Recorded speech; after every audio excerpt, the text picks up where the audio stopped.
dari jiwa, berikanlah kemenangan. Saudaraku, sebelum kita akan belajar firman Tuhan, mari kita bersatu dalam doa. Tuhan di surga, kami bersyukur dan berterima kasih untuk hari yang baru Tuhan berikan. Dengan kesehatan, dengan nafas hidup, Tuhan karuniakan menjadi bagian kami. Segala pujian dan syukur untuk segala berkat yang kami rasakan. Ketika kami akan belajar firman-Mu, Roh Kudus akan menuntun hati dan pikiran kami. Di dalam nama Tuhan Yesus kami persembahkan doa ini. Amin. Oke, firman Tuhan kita pada saat ini berjudul Ahli Bangunan Agung. Dan ayat tema firman Tuhan terdapat dalam Ibrani 3 ayat 4. Berbunyi demikian, sebab setiap rumah dibangun oleh seorang ahli bangunan, tetapi ahli bangunan segala sesuatu ialah Allah. Kita dengarkan penjelasannya. Bait suci Yahudi dibangun dari batu pahat yang digali dari pegunungan. Dan setiap batu ditempatkan pada tempatnya di bait suci, dipahat, dipoles, dan diuji sebelum dibawa ke Yerusalem. Dan ketika semua diletakkan di tanah, bangunan itu menyatu tanpa suara kapak atau juga paluh. Bangunan ini melambangkan bait suci rohani Allah yang terdiri dari bahan-bahan yang dikumpulkan dari setiap bangsa dan juga bahasa dan kaum, dari semua tingkatan, tinggi dan juga rendah, kaya dan miskin, terpelajar dan tidak terpelajar. Mereka itu bukanlah benda mati yang disatukan dengan palu dan pahat. Mereka adalah batu hidup yang digali dari dunia oleh kebenaran dan ahli bangunan agung. Tuhan atas bait suci sekarang sedang memotong dan memolesnya dan menyesuaikannya dengan tempatnya.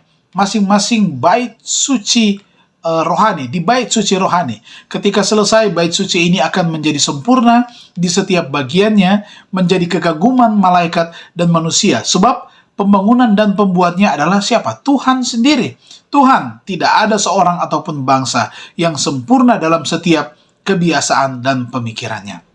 Seseorang harus belajar dari yang lain. Oleh karena itu, Tuhan ingin agar bangsa-bangsa yang berbeda-beda berbaur bersama, menjadi satu dalam menilai dan dalam tujuan. Kemudian, persatuan yang ada di dalam Kristus ini akan menjadi percontohan. Nah, saya hampir takut untuk datang ke negara ini karena saya mendengar banyak yang mengatakan bahwa perbedaan bangsa-bangsa di Eropa begitu khusus dan harus dijangkau dengan cara tertentu. Namun, hikmat Allah dijanjikan kepada mereka yang merasakan kebutuhannya dan yang memintanya. Nah, Tuhan dapat membawa orang-orang kemana mereka akan menerima kebenaran.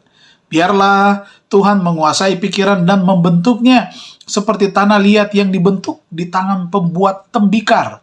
Dan perbedaan-perbedaan tidak akan ada.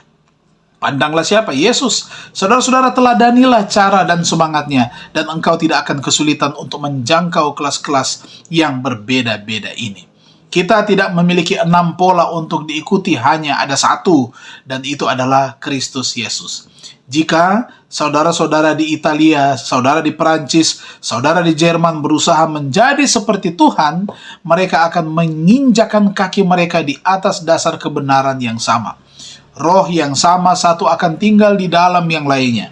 Kristus di dalam mereka, pengharapan akan kemuliaan. Saya memperingatkan engkau, saudara-saudara, untuk tidak membangun tembok pemisah di antara bangsa-bangsa yang berbeda. Sebaliknya, berusahalah untuk menghancurkannya dimanapun itu berada. Dan kita harus berusaha untuk membawa semua ke dalam keselarasan yang ada di dalam Yesus, bekerja hanya untuk satu tujuan, yaitu keselamatan sesama manusia. Kesimpulan, renungkan lebih dalam. Perbedaan etnis atau budaya apakah yang masih memisahkan gereja? Bersatu dalam doa. Terima kasih Tuhan, kami dapat belajar lagi firman-Mu. Hari ini menjadi hari berkat lagi bagi kami. Kami berjalan dengan Tuhan.